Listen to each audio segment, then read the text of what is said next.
바로 왕 앞에 선 이 요셉은 담대했습니다. 그는 비록 죄수의 신분이었지만 결코 주눅들지 아니했어요. 그 이유가 무엇이겠습니까? 그가 이 바로 왕이 꾼 꿈을 잘 알고 있어요. 여러분, 그가 이 꿈의 내용을 알고 있으니 담대할 수 있죠. 만약에 그가 이 꿈의 내용을 알지 못한다면 어떻게 됐겠어요? 벌벌 떨었을 것입니다. 여러분, 이 요셉은 알고 있었습니다. 꿈은 하나님께서 계시의 방편으로 주시는 것이요, 그러니 하나님께서는 그 내용을 누구보다 잘 아시는데 믿음의 사람들에게 그 꿈의 내용까지도 알려주시는 하나님 아버지시니 그가 그 확신을 가지고 바로 왕 앞에 서게 된 것입니다. 자, 오늘 그 믿음이 본문 25절 말씀에 나타나 있습니다. 함께 읽도록 합니다. 시작. 요셉이 바로에게 아뢰되 바로의 꿈은 하나라. 하나님이 그 하실 일을 바로에게 보이심이니이다. 아멘. 하나님께서 하실 일을 바로에게 보이시니이다. 꿈의 주체가 누구신가? 하나님이시라는 거예요. 하나님께서 이 일을 진행하실 것이다. 그것이 무엇이겠어요? 장차 7년 동안 풍년이 있을 것이다. 그런데 7년 뒤에는 이제 흉년이 있을 것이다. 그런데 이 일이 누구의 손에 달려 있는가? 자연을 지배하시고 다스리시는 하나님께서 행하실 일이다 라는 내용을 요셉은 분명히 고백하고 있는 것입니다. 자신이 믿고 있는 하나님에 대하여 이처럼 확신과 믿음을 가지고 있음을 본인만 알고 있는 것이 아니라 그 당시 최대의 강국인 이 애굽 나라의 바로 왕에게 고백하는 이와 같은 모습은 보통 믿음이 없이는 안 되겠죠. 우리의 삶 가운데도 이와 같은 모습이 있어야 할 것입니다. 자, 성도 여러분, 오늘날에도 하나님께서는 그분의 뜻을 그의 사랑하시는 자들, 믿는 자들에게 보여주십니다. 요셉의 시대에는 하나님께서 직접 나타나셨고 또한 꿈을 통해서도 보여주셨고 환상을 통해서도 하나님께서 보여주셨는데 오늘날 이 시대는 어떠한 모습으로 우리에게 계시하시는가? 이미 주신 말씀을 통하여 또한 기록되어 우리에게 정경으로 주신 이 성경의 말씀을 통하여 우리에게 그 뜻을 밝히 보여주십니다. 이미 계시되어진 말씀, 깨끗한 마음으로 성령의 인도하심을 따라 이 말씀을 깊이 사모하며 묵상하는 자에게 이 말씀은 다시금 살아납니다. 단순히 기록되어진 말씀이 아니라 말씀으로 살아나는 역사가 있는 것이에요. 그러므로 히브리서 4장 12절 13절이 말씀의 능력에 대해서 뭐라고 말씀을 하십니까?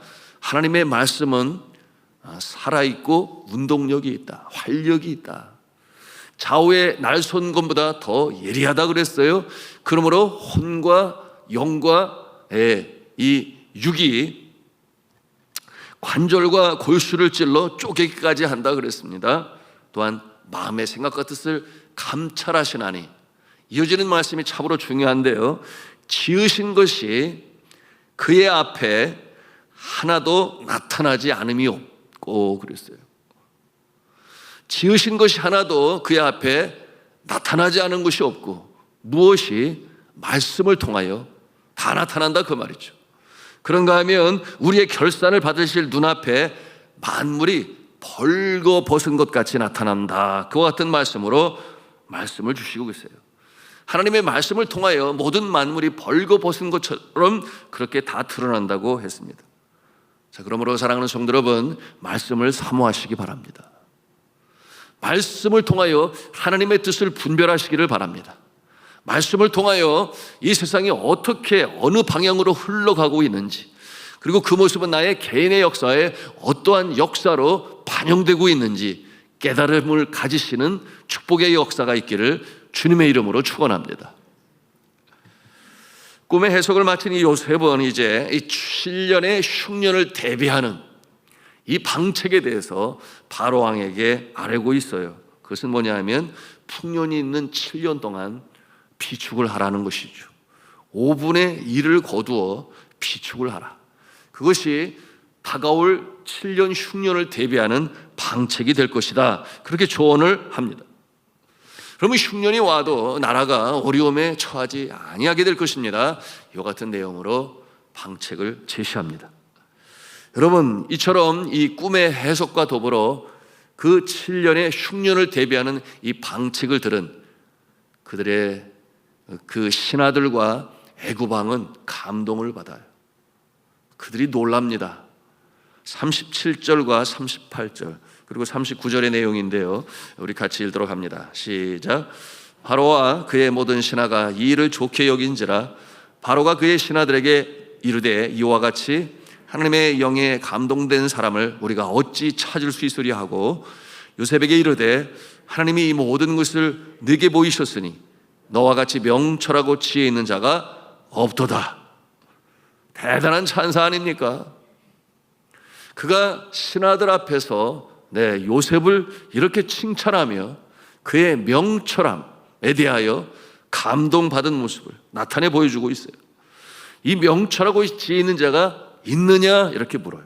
없다는 얘기죠. 그와 같은 자가 없다. 그래서 이 상황은 아주 극적으로 변하게 됩니다. 애굽 땅의 살림을 이제 요셉에게 다 맡기는 거예요. 이제 이 내용이 41장 40절 내용인데 또 같이 읽겠습니다. 시작. 너는 내 집을 다스리라. 내 백성이 다 내 명령에 복종하리니 내가 너보다 높은 것은 내 왕자 본인이라. 아멘. 요셉에게 이 국가의 실제 이 통수권이 주어졌습니다. 이어지는 말씀은 어떠합니까? 우리 42절 43절 같이 또 읽습니다. 시작. 자기의 인장 반지를 빼어 요셉의 손에 끼우고 그에게 세마포옷을 입히고 금사슬을 목에 걸고 자기에게 있는 버금 수레에 그를 태우매 무리가 그의 앞에서 소리 지르기를 엎드리라 하더라. 바로가 그에게 애굽 전국을 총리로 다스리게 하였더라. 애굽의 종으로 팔려온 지 13년이라는 세월이 흘렀어요. 그리고 이제 요셉은 그 강국의 총리 대신이 되었습니다.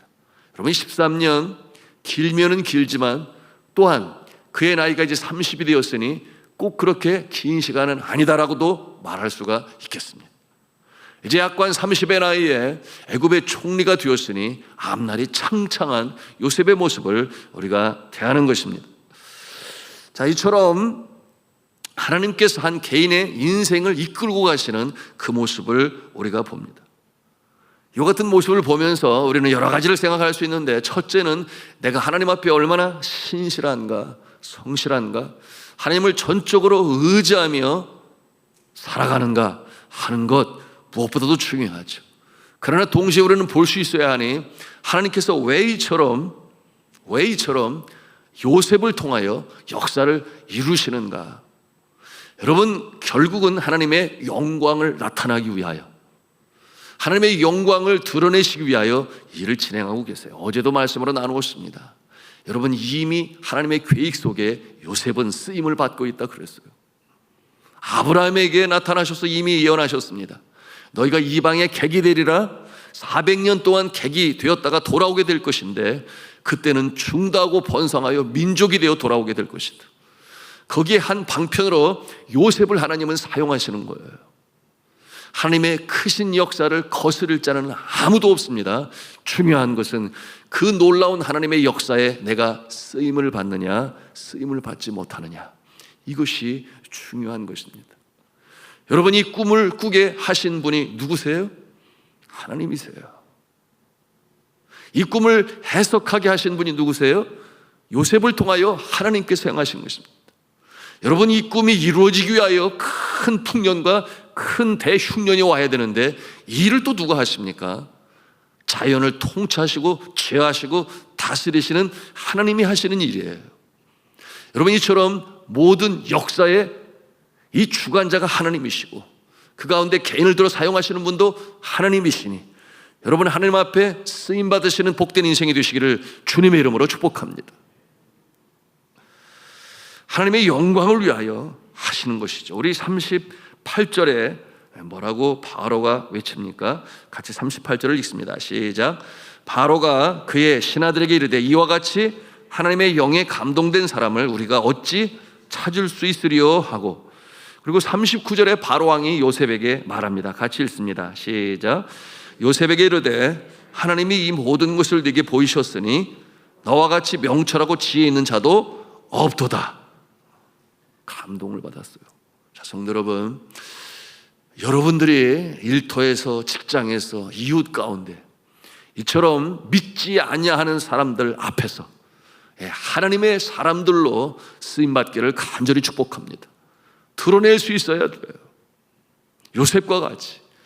이것이 하나님께 영광이요, 하나님의 의를 나타내는 것인데 나는 이 일에 쓰임받고 있는가? 이 새벽에 우리가 질문할 수 있어야 합니다. 제가 전에도 나누었던 얘기인데 제 얘기를 나눠서 죄송합니다만은 제가 경험했던 내용이죠. 제가 군복무할 때였습니다. 저의 부대는 연대 본부였는데 그 땅이 얼마나 넓은지 어떤 군대 계획이 있었어요. 뭐냐면 일개 대대가 그 안으로 들어오는 겁니다. 그런데 이 넓은 연대 땅에 주인을 알지 못하는 이 묘지들이, 산소들이 너무 많은 거예요. 이미 광고를 해서 그것을 파서 또 이렇게 이전한 그런 산소도 있었지만 여전히 남아있는, 찾아가지 아니하는 그 산소가 한 50여 개나 되었으며 엄청나게 많이 있었죠. 누가 이 무덤을 없앨 것인가? 이 일이 누구에게 주어졌겠어요? 본부 중대장에게 주어졌죠. 당시 중대장은 소령으로 진급 심사를 눈앞에 두고 있었습니다. 어느 날 그가 저를 불렀어요. 김병장, 자네는 예수를 믿는 사람이니까 이와 같은 일을 하는데 어려움이 없을 거라고 생각을 하는데, 알고 보니 그분은 유교 집안의 아주 독실한 유교 집안이라 남의 묘자를 이렇게 파헤치는 것은 결코 좋은 일이 아니고 어떠한 안 좋은 일이 생기게 될 것이며 진급 심사를 눈앞에 두고 있으니 더더욱 그에게는 힘들었던 거예요. 그러니 고민에 고민을 하고 밤잠을 이루지 못하고 결국 생각한 것이 연대 군종병으로 있는 이제 저를 떠올리게 된 거죠. 그러면서 저에게 부탁하기를 도와줄 수 있겠나? 그러면서 그 은혜를 잊지 않겠다. 이렇게 저에게 말했습니다. 그래서 제가 뭐라고 그래요? 기도해 보겠습니다. 그랬죠. 네, 하겠습니다. 이렇게 하는 게 아니라 저도 이제 짬밥을 먹어서 병장이잖아요. 그래서 기도를 하며 생각을 하는데 50여 개의 이 산소를 파헤친다고 생각을 하니까 그 흉측한 해골의 모습이 자꾸만 떠오르는 거예요. 그래서 그 다음날 찾아갔는데 근심에 찬 그의 모습을 보았습니다. 그에게 말했어요. 제가 하겠습니다. 사역병 10명을 붙여주세요. 그리고 그 사역병 10명 고르는 일은 제가 좀 하게 해주세요. 그렇게 부탁을 했습니다. 그랬더니 고맙다고 그랬어요. 그런데 제가 조건 제시를 했는데, 첫째는 이 일을 잘 마치면 종교 행사를 보장해 주세요. 졸병들이 예배 참석하다가 여러 가지 안 좋은 일을 겪는데 보장을 해 주시기를 바랍니다. 알았다고 그래요? 두 번째 있습니다. 뭐냐고 물어요. 그래서 그랬습니다.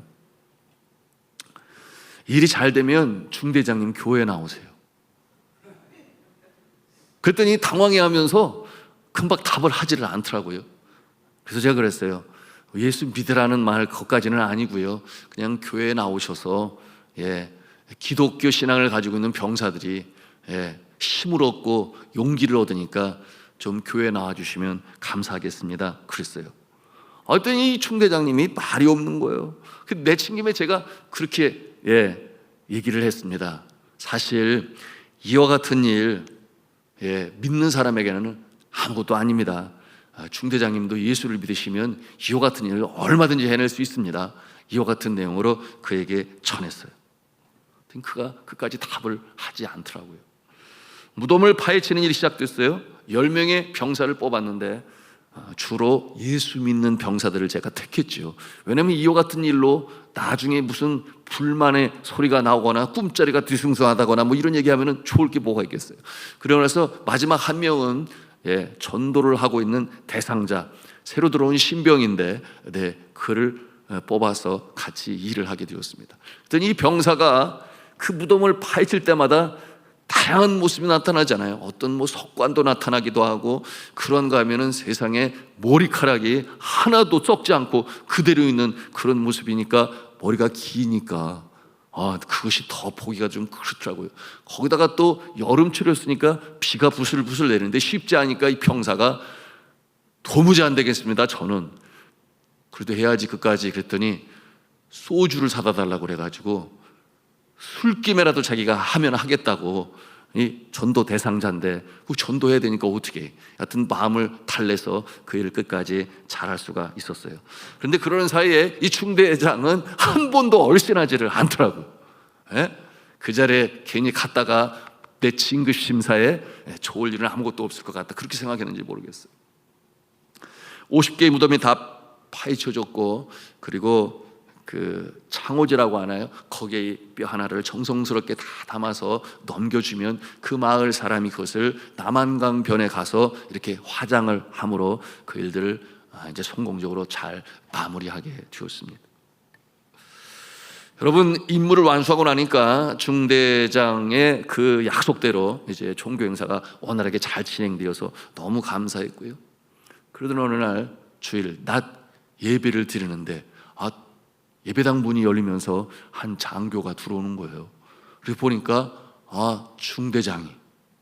중대장이 들어와서 뒤에 앉아 있는데, 그 모습을 보는데 제 마음이 울컥했습니다. 하나님께서 역사를 이루시는구나, 그런 생각을 갖게 되었습니다.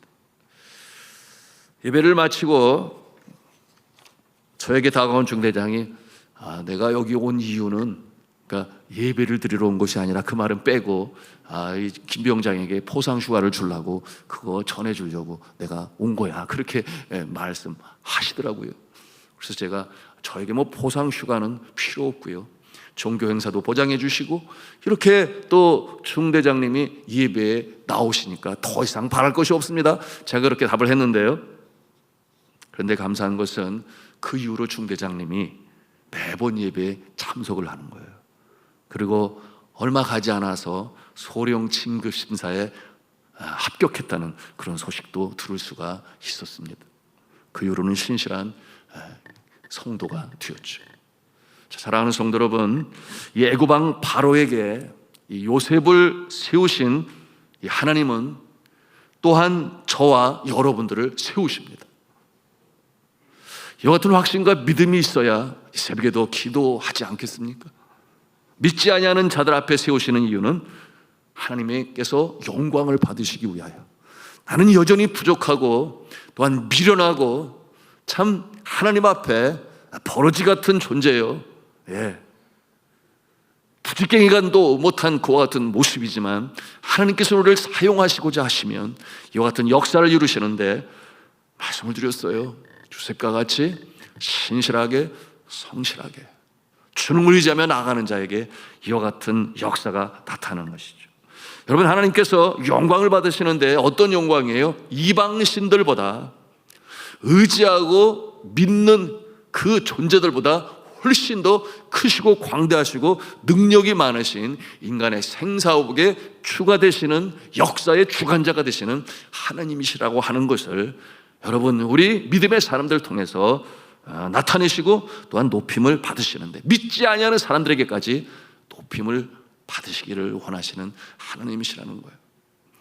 그러므로 그들의 입에서, 믿지 아니하는 사람들의 입에서 이같이 하나님의 신이 감동한 사람을 우리가 어찌 얻을 수 있으리요, 찾을 수 있으리요. 그런가 하면 하나님이 이 모든 것을 내게 보이셨으니 너와 같이 명철하고 지혜 있는 자가 없도다. 여러분들이 바로 이와 같은 이 칭찬의 소리를 이 세상 가운데서 들으셨으면 좋겠습니다. 그와 같은 목표를 가지고 주님 앞에 기도하며 또한 주님 앞에 신실한 자로 서시는 여러분이 되시기를 주님의 이름으로 축원합니다.